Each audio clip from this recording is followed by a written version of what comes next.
times he was depicted as a dragon, but in Genesis he was depicted as a serpent.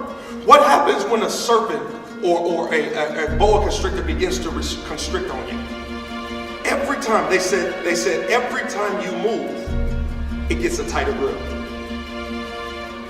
So when you begin to try to get out of the grip with your own strength, it gets a tighter grip. But what has to happen is that they either one have to distract the snake, or two, they have to take several people and pry you out of it.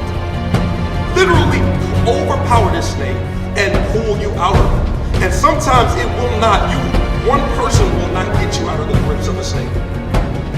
It takes several hands, it takes several arms to get you out of the grip of a snake.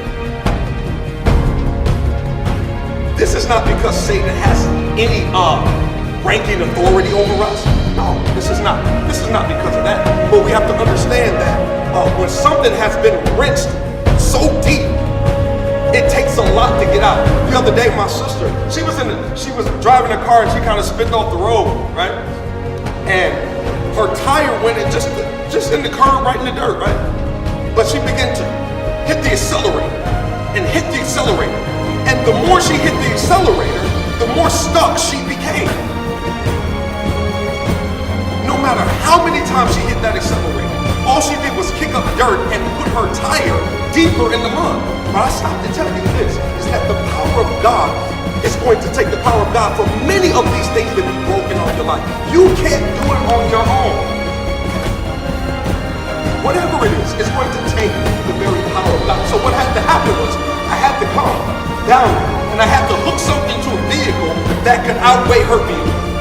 And then I had to hook it together and hit reverse and pull her out. But in order for her to get pulled out of the ditch she was in, she had to be in neutral.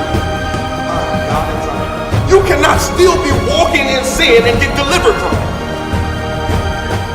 You have to be in a place where you are neutral, where you say, God, I need help. Okay. If you are still diving and focused and grabbed in on what you're doing, deliverance can't come that way. That's why oftentimes God will deal with me when it's time to minister to somebody, if they're ready. The person has to be in neutral. They have to be in a spiritually neutral place where they say, yeah, my desire is still there to sin. It's there, but I need help. Oh man, the Bible said, he said, I want to be healed, but I need you to help my unbelief. That's a spiritually neutral place. That's a place that says, yeah, I'm struggling with doubt, but I need you to help me because I know you are the one that can set me free. We're in the war, people of God. If we want to keep ignoring the enemy, we will lose. I remember being a kid, and there was this kid that used to bully me all the time, right? And no matter what happened, no matter what I did, no matter how I tried to speak to him and just act like I was tough, he would just still keep messing with me and bullying me. It wasn't until I fought back that he understood that now he was in the fight. Not that I could beat him up, but now you have an opponent, my friend. Now we're fighting back. The enemies that's in your life, your children, you will not be able to reach them out on your own. You need to get on your knees and talk to the God of heaven who outranks everything on us in this earth. And he is the only one that can shake the foundations of your family, shake the foundations of generations. Because I'm telling you, we're talking about spirits that have been in your family for generations. For generations.